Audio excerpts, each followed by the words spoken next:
पहिलो खेलमा हङकङलाई 80 रनले पराजित गर्न सफल भयो।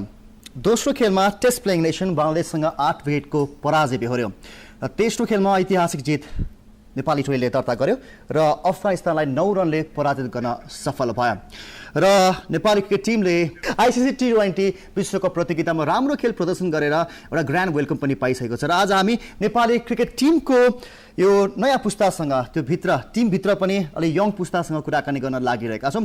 दर्शकबिन अनुज तपाईँ यहाँलाई स्वागत गर्छ ईश्वर फोडे नेपाली क्रिकेट टिमभित्रको नयाँ पुस्ता विशेषमा। It's all over.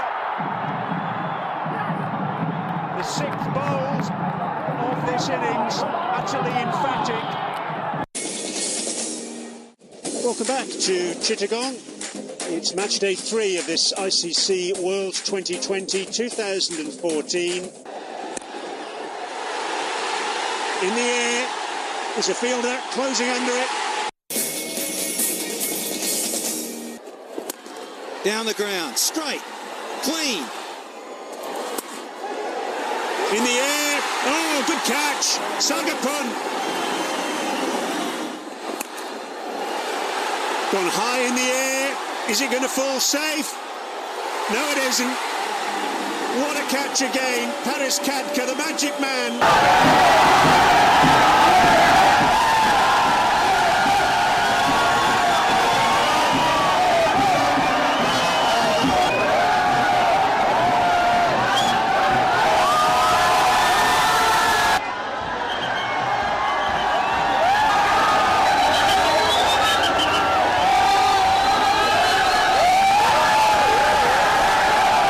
लेकिन ग्रान्ड वेलकम भएको थियो नेपाली क्रिकेट टिमलाई र विभिन्न पुरस्कारहरूको घोषणा गरिएको छ। पुरस्कार बाँड्ने क्रम पनि जारी छ। आउनुहोस् नेपाली क्रिकेट टिमभित्रका नयाँ पुस्तासँग कुरा गरौँ र कोइन्सिडेन्टली आज 3 जना बलरलाई मैले निम्त्याउन पुगेको छु। हामीसँग हुनुहुन्छ Sompal Kami fast bowler, Jitendra Mukhiya, then Rahul Bishwakarma. यहाँ 3 जनालाई स्वागत छ ईश्वर फोडेमा। Thank you very much. So सबभन्दा पहिला अब हरेक एङ्कलले सोध्ने प्रश्न, कस्तो अनुभव रह्यो यता सोमपालबाट? धेरै राम्रो रह्यो, धेरै नै खुसी हो कि हामीले राम्रो पर्फर्मेन्स गरेर आयो र आइसिसीलाई देखाइयो कि नेपाल क्रिकेट प्लेइङ। ओके, त्यो क्लिक्से क्वेसन मैले जितेन्द्रलाई पनि थ्रो गरेँ, कस्तो अनुभव भयो? एकदम खुसी लाग्यो होइन, सानैदेखि सपना थियो होइन वर्ल्ड कप खेल्ने, अब यो स्टेजमा आएर पुरा भयो होइन। अब सपना मात्र होइन, अब वर्ल्ड कपमा गएर खेलेर होइन राम्रो पर्फर्म पनि गरियो होइन। त्यो अनुसार सपना सोच्छु र हामी सब जनताहरूको एउटा सपना थियो कि वर्ल्ड कप खेल्यो भनेर होइन, त्यसको लागि अब एकदमै खुसी छु। Rahul definitely like they covered everything. धेरै लाइक राम्रो फिल हुन्छ, राम्रो भन्दा पनि we like displayed a good cricket in world cup. मात्र पार्टिसिपेट मात्रै होइन कि हामीहरू गएर राम्रो क्रिकेट डिस्प्ले गऱ्यौँ अनि वर्ल्डलाई एउटा मेसेज दियौँ कि Nepal belongs here to this level. Okay, टेलिभिजनमा लाइभ इन्टरभ्यू राहुलले भन्दा अगाडि दिइसकेको छ होइन। जितेन्द्र र सोमपालको चाहिँ आज डेब्यू पर्फर्मेन्स हो आज। कति नर्भस फिल गर्नुभएको छ अथवा कुल फिल गर्नुभएको छ? जसरी फिल्डमा कुल फिल गर्नुहुन्छ, कन्फिडेन्ट हुनुहुन्छ? केही मैले गाह्रो प्रश्न सोधेँ भने उत्तर दिन रेडी हुनुहुन्छ? र मलाई एकजना फ्यानले पुनम श्रेष्ठ हुनुहुन्छ, उहाँले सोमपाललाई मैले स्टुडियोमा बोलाउँछु भन्ने बित्तिकै मलाई फोन गरेर उहाँले सबभन्दा पहिलो कुरा के भन्नुभयो र अन्ना भुलाले पनि फोन गर्नुभयो र भन्नुभयो कि सोमपालसँग कुरा गर्दाखेरि चाहिँ उहाँको नेपाली ल्याङ्ग्वेजमा अलिकति प्रब्लम छ, त्यही भएर अलि टेक केयर गरेर बोल्नु है दाइ भनेर भन्नुभएको थियो। नेपाली ल्याङ्ग्वेजमा प्रब्लम छ सोमपाललाई कता कता शुद्ध बोल्नलाई थोरै थोरै प्रब्लम छ। जित्नलाई प्रब्लम छैन नि? छैन। सिकाउनु पऱ्यो नि त सोमपाललाई? सिकिहाल्छ सँगै बस्दा बस्दा। यहाँ 3 जना मध्ये सोमपालको कुरा गर्दाखेरि छिट्टै नेपाली टिममा इन्ट्री मिल्यो नि तपाईँको है? सोच्नु भएको थियो धेरै छिटो भने धेरैलाई धेरै स्ट्रगल गर्नुपर्छ, सोमपालले छिटो एउटा वर्ल्ड कपको जर्नीमा बुम गर्नुभयो। 10 साल भयो हाम्रो क्रिकेट खेल्दै अब क्यारियरमा पन्जाबमा खेल्दैछु। त सुरु त भन्न सकिएन, सुरु त हामीले 10 साल पहिला क्रिकेट गरेको र एफर्ट त हामीले गर्दै जाँदा मेहनत पनि छ, हार्डवर्क। बट यहाँ आएर धेरै नै मतलब मैले पारस दाई कोच जब मैले सपोर्ट गरेर जल्दी चान्स मिलेर राम्रो पर्फर्मेन्स पनि गरेँ। ओके, र तपाईँले नित्यादि छु भन्दा मैले फेसबुकमा पनि Nepali cricket fans on Facebook कतिको हेर्नुहोस् त्यो फ्यान पेज क्रिकेटको बारेमा धेरै त्यहाँ लेखेको हुन्छ, त्यहाँ मैले स्ट्याटस राखिदिएको थिएँ र तपाईँहरूको लागि क्वेसनहरू फ्यानले नै यहाँ दिनुभएको छ। अब एक दुईवटा क्वेसन यहाँबाट सोध्छु है त म। र यहाँ श्याम श्रेष्ठले सोमपाललाई सोध्नु भएको छ है त, तपाईँको यो स्पिड छ नि बलिङ गर्ने स्पिड अझ बढ्न सक्छ अरे श्याम श्रेष्ठले सोध्नु भएको हजुर बिल्कुल बढ्न सक्छ हार्डवर्क गर्दैछु हार्डवर्क गर्दै हुनुहुन्छ र यता जितेन्द्रलाई क्वेसन छ राज थापाले लेख्नु भएको जितेन्द्र दाई तपाईँको बलिङ एकदमै राम्रो छ तर त्यही बल प्राय ओभरहरूमा सर्ट पिच आएको देखे त्यसलाई कन्ट्रोल गर्न सके तपाईँको बलिङमा कसैले सामना गर्ने सक्दो थिएन जस्तो लाग्छ राजले हजुर अब यस्तो T20 फर्मेट बनेको होइन अब हामीले न हामी माथि फाल्न सक्छौँ न तल फाल्न सक्छौँ होइन यस्तो किसिमको गेम हो कि त्यहाँ हामीले अब बलरहरूको लागि होइन धेरै रेयर चान्स हुन्छ होइन किनभने अब T20 भन्दा प्राय ब्याट्सम्यानको गेम होइन बलरहरूको धेरै कम T20 ब्याट्सम्यानको बढी गेम हो हजुर अब ब्याट्सम्यानको लागि अब भनौँ न होइन तर पनि अब हामीले होइन त्यो अनुसार बल सोचेर फाल्नुपर्छ होइन अब त्यसमा होइन भेरिएसन ल्याउनुपर्छ अब कस्तो भन्दाखेरि ब्याट्सम्यानलाई पनि जज गर्नुपर्छ होइन अब कस्तो बल खेलिरहेको छ होइन अब त्यो जज गर्ने तरिकामा होइन अब कुनै बेला सर्ट पर्छ होइन अब त्यस्तो सर्ट परेर त्यो चौका मिन्छ त्यो अब त्यो कन्ट्रोल गर्नुपर्छ हो सही कुरा र अहिले लाइभ इन्टरभ्यू हाम्रो भइरहेको छ र तपाईँलाई के क्वेसन सोध्नु छ भने नेपाली क्रिकेट फ्यान्स अन फेसबुकमा हामीले स्ट्याटस राखेको छ पिन गरेको छ त्यो स्ट्याटसलाई तपाईँ क्वेसन सोध्नुहुन्छ कञ्चनले सोध्नुभएको छ Rahul you are consider as unlucky player in the team. You were in 15-man squad in both qualifier and World Cup, but didn't play even a single match. कता नरमाइलो लाग्छ रे कञ्चनले सोध्नु भएको honestly speaking. No, I don't feel like this anything. किनकि अब एउटा यो जुन बन्च छ हाम्रो यो जुन टिमको एउटा यो ग्रुप छ यसमा चाहिँ बसिराख्न अनि यसमा चाहिँ यसको एउटा पार्ट हुनु चाहिँ एउटा ठुलो अचिभमेन्ट जस्तै हो किनकि अब टिममा अब खेल्नु नखेल्नु त अब के भन्छन् अब एउटा प्लेस पनि छैन किनकि अहिले सिनियर प्लेयरहरू छन् शक्ति दाई एन्ड बसन्त दाई are doing well so I have to wait for my time You have to wait for your time. Yeah. Okay.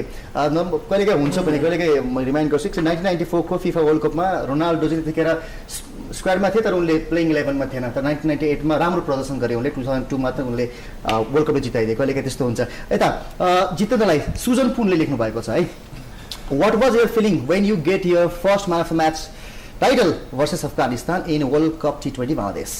Sujan त्यो मोमेन्ट हैन त्यो मेरो लागि लाइफ इज अन द मतलब ग्रेट मोमेन्ट थियो मेरो लागि हैन अब कहिले एक्सपेक्ट गरेको थिएन कि हैन म्यान अफ द म्याच पाउँछु भन्ने तर राम्रो पर्फर्मेन्स गर्छु भन्ने उ सोच थियो खास गरी वर्ल्ड कपमा हैन जुन हामी अब अफगानिस्तान विरुद्ध हैन हाम्रो जहिले नै कम्पिटिसन हुन्छ हैन अब त्यस्तो गेममा हैन अब म राम्रो गर्छु भनेर टिमलाई जिताउँछु त्यतिसम्म मैले आफ्नो सोच बनाएको थिएँ हैन तर क्रुसियल सिचुएसनमा हैन राम्रो बोलिङ गरे हैन म्यान अफ द म्याच पाए हैन म्यान अफ द म्याच पाउनु भयो हजुर त्यो अब सुनमा सुगन्ध थपे जस्तो भइहाल्यो यता सुजनले लेख्नु भएको छ सोमपाललाई how did you learn to celebrate that waist shaking hands like you can't see me of John Cena after taking wickets कहाँ सिक्नु गरे यु कान्ट सी मी गर्न यो जन अक्सर मैले रेस्लिङ हेर्छु मलाई जन सिना काफी मन पर्छ त्यसको स्टाइल डिसिप्लिन गेमको त प्यार त्यही देख्दाखेरि मलाई पनि अब डेब्यु विकेट थियो फेरि क्याप्टेनलाई हैन क्याप्टेनलाई बल गर्नु भएको थियो राइट एक्साइटेडमा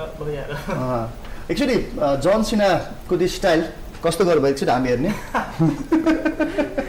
से सोमपाल चाहिँ फ्यान हुन्छ जन सिनाको एउटा सानो हामीले तपाईँको लागि एउटा गिफ्ट ल्याइदिएको छौँ कि जन सिना र सोमपालको कति मिल्दो रहेछ यु क्यान सी मी गरेर हेर्ने okay you can see it right now actually हेरिहाल्नु जन सिना भर्जन